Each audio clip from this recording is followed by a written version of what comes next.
There's a chamber deep inside a cave system in South Africa that the man who discovered it couldn't enter for 8 years. Not because it was sealed, not because it was dangerous in some abstract theoretical way, because he was too big. The passage leading down to it narrows at its tightest point to 18 centimeters. That's the width of a dinner plate. And somewhere beyond that impossibly narrow gap, scientists found bones that might rewrite the entire story of when, and by whom, the tradition of burying the dead actually began. If the bones in that chamber really were placed there on purpose, then a species with a brain roughly a third the size of ours was mourning its dead, and doing it hundreds of thousands of years before our own species, Homo sapiens, ever showed up. That claim has ignited one of the most heated, unresolved fights in modern science, and by the end of this video, you're going to understand exactly why nobody can agree on the answer, and why the strongest piece of evidence isn't a bone, isn't a skeleton, and isn't even a fossil at all. Let's start with the cave itself, because before you can understand the controversy, you have to understand just how insane it was to get down there in the first place. The system is called Rising Star, and the chamber at the center of this whole story sits at the end of a route that reads less like a scientific excavation and more like a horror movie set. To reach it, you climb a jagged, near-vertical rock formation nicknamed the Dragon's Back. Then you descend through vertical chutes with no safety harness. And then, right before you reach the fossils, you have to fit your entire body through a passage barely 18 centimeters wide at its narrowest, a gap so tight that Lee Berger, the paleoanthropologist who led the entire project, physically could not fit through it. Think about that for a second. This is the man whose name is attached to the discovery. And for years, all he could do was sit on the surface, watching a video monitor, while other people climbed down into the chamber he'd found. It wasn't until he dropped around 55 pounds that he was finally slim enough to squeeze through the same passage his own team had been using for years, meaning the lead scientist on one of the most significant discoveries in human origins. Research spent nearly a decade experiencing his own excavation secondhand through a screen. So if Berger couldn't fit, who did the actual digging? This is where the story takes its first genuinely strange turn. Because the team wasn't assembled the normal way, through university departments and academic resumes. It was assembled through a Facebook post. Berger put out a public call, specifically asking for excavators and cavers who were small and thin, people with real archaeological and excavation skill, but who also had the physical build to fit through an 18-centimeter gap.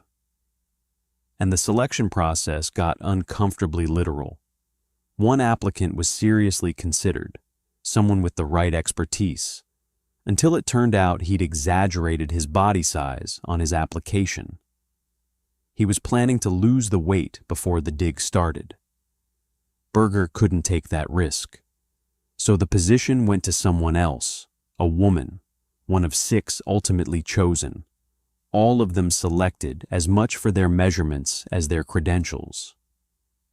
A real, qualified person lost his shot at a historic discovery because of his waistline. That's not a detail you'll find in the polished museum plaques. That's the actual, slightly absurd human reality of how this dig came together. Once that team was in place, the work itself was almost unbelievably delicate. Picture this. You're squeezed through a passage nicknamed Superman's Crawl, barely 10 inches wide, in complete darkness except for a headlamp, and you're extracting fragile, ancient bone using tools no bigger than toothpicks and soft brushes.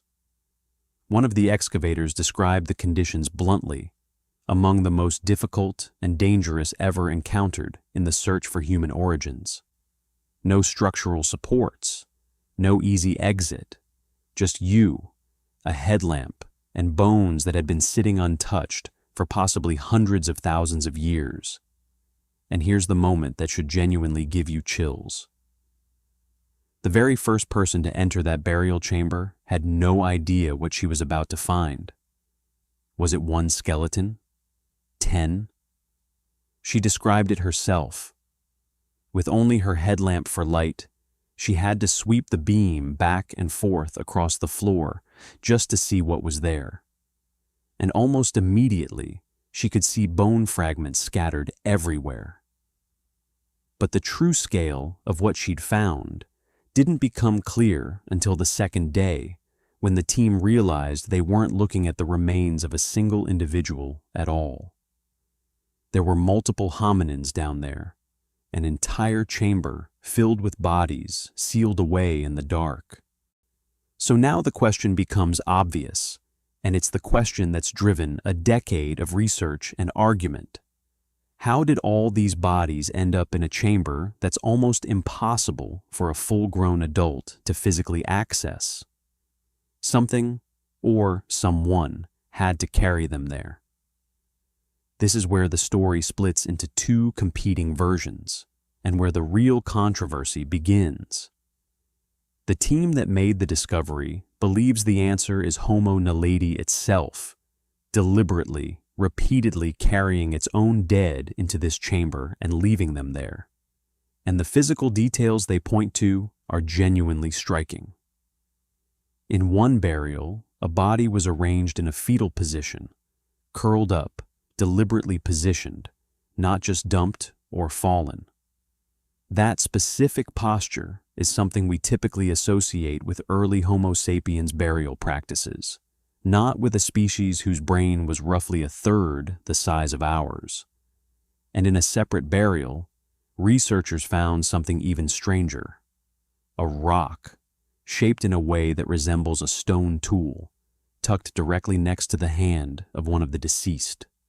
Not nearby, not scattered among the debris, placed, seemingly, with intention. The kind of detail that looks less like an accident and more like a grave offering. If that's true, it means a small-brained, ancient hominin species wasn't just physically capable of navigating one of the most hostile, claustrophobic environments imaginable. It was making a choice to bring its dead there, arranging their bodies with care, and possibly leaving objects behind with them. That would push back the origin of deliberate, ritualized burial by hundreds of thousands of years, and hand that tradition to a species that isn't even part of our own evolutionary line. That is an enormous claim. And in science, enormous claims get enormous scrutiny. Which brings us to the part of this story most documentaries skip entirely, because it complicates the tidy version of events. Skeptics haven't just questioned the evidence. Some of them have proposed an alternative explanation that's almost as unsettling as the original claim. What if it wasn't Homo Naledi carrying those bodies in at all? Homo Naledi appears to have overlapped in southern Africa with early Homo sapiens for tens of thousands of years, which means some researchers have floated the idea that modern humans may have been the ones carrying Naledi bodies into that chamber, through a passage that has since collapsed and no longer exists. Notice what that theory does and doesn't dispute. It doesn't argue that these deaths were random, or that the bodies just happened to wash into the chamber. Even the skeptics who reject Naledi as the burying species still believe someone was deliberately placing bodies down there. The disagreement isn't about whether burial happened. It's about who was doing the burying. And the burial claims aren't even the most contested part of this story. There's a second layer to the controversy that's arguably more explosive, because it isn't just about bodies, it's about art. Deep within the same cave system, researchers reported finding engraved markings on the chamber walls, geometric patterns deliberately carved. If those engravings were really made by Homo Naledi, that would suggest something almost unthinkable: symbolic expression, possibly even primitive communication, coming from a species with a brain nowhere near the size of ours. But here's what almost never makes it into the popular retelling. Multiple researchers have pushed back on the engravings just as hard as they've pushed back on the burials, and their objection is refreshingly blunt.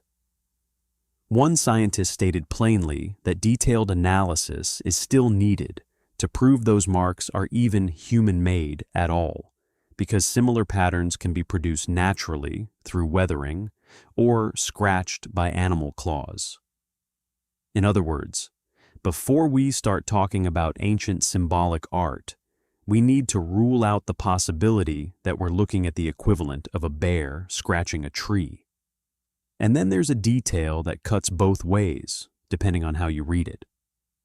Under close examination, the engraved surfaces appear to have been deliberately prepared and smoothed with some kind of substance beforehand, and some of the markings themselves look like they were erased and then recarved over time.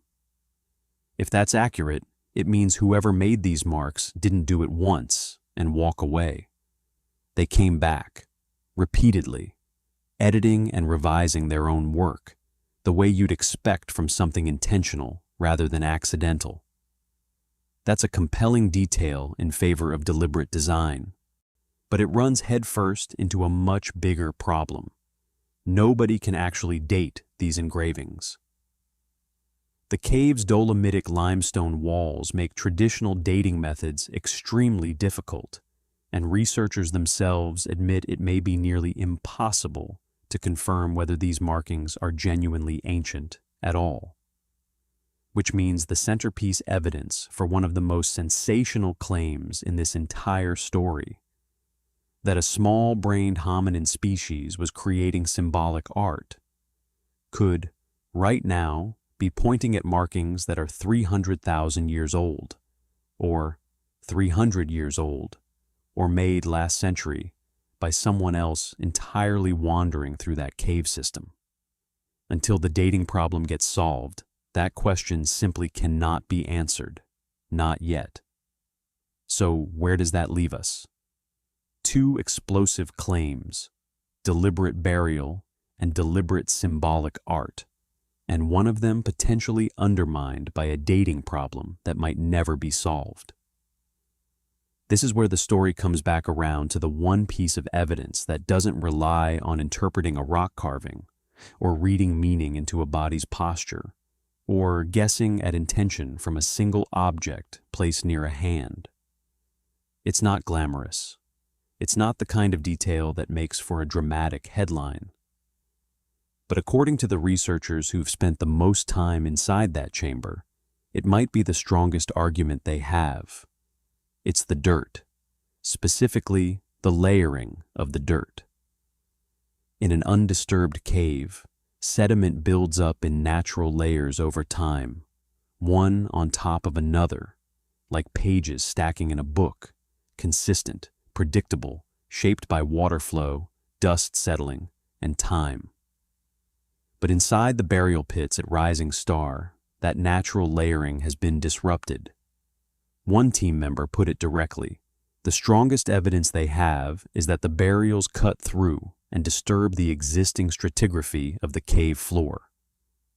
On top of that, the material actually filling those pits doesn't match the sediments surrounding them at all.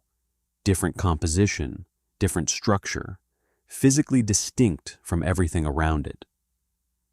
That distinction matters enormously because it's incredibly hard to fake naturally. Water doesn't dig a hole and then fill it back in with different material. Erosion doesn't selectively disturb one small patch of ground while leaving everything around it untouched. What disrupts layered sediment in a very specific location and then fills that disruption with material that doesn't belong there, is digging. Purposeful, physical digging. Something or someone went into that ground on purpose, made a hole, placed something inside it, and then covered it back up. That single physical detail is the reason this debate hasn't been settled and dismissed entirely by skeptics. You can argue about a body's posture. You can argue about whether a rock shaped like a tool ended up near a hand by chance. You can absolutely argue about whether a scratch on a limestone wall was made by a hand or a claw, especially when you can't even date it. But disrupted stratigraphy, with mismatched fill material sitting inside it, is a much harder thing to explain away as coincidence. So, here's where this leaves us, and it's not a neat, tidy ending, because the science itself isn't finished. We have a species with a brain a third the size of ours, navigating one of the most hostile, claustrophobic cave systems ever used in paleoanthropological research, seemingly disturbing the ground on purpose in a pattern consistent with digging graves. We have bodies arranged with what looks like deliberate care. We have markings on the walls that might be the earliest symbolic art ever created, or might be nothing more than scratches from an animal that wandered through millennia ago. And we have a legitimate, still unresolved possibility that none of this was Naledi at all, but early humans carrying Naledi's dead into a chamber for reasons we may never fully understand. What makes this different from almost every other ancient mystery is that there's no textbook answer to fall back on. This isn't settled history being repackaged for entertainment. This is an active, ongoing argument between named scientists, happening right now, with new evidence and new counter-arguments still emerging. Nobody currently knows, with certainty, whether Homo Naledi buried its dead. What we do know is that the ground itself was disturbed on purpose, and that a species we once assumed was too primitive for ritual, for mourning, for anything resembling meaning, might be forcing us to rewrite what we thought we understood about the origins of one of the most human things we do. So, here's what I want to know from you. If it turns out Homo Naledi really was burying its dead with intention, does that change how you think about what separates us from other species? Or does it just prove that the instinct to care for our dead runs so deep that it doesn't require a big brain at all? Tell me where you land in the comments, because right now, even the experts studying this can't agree.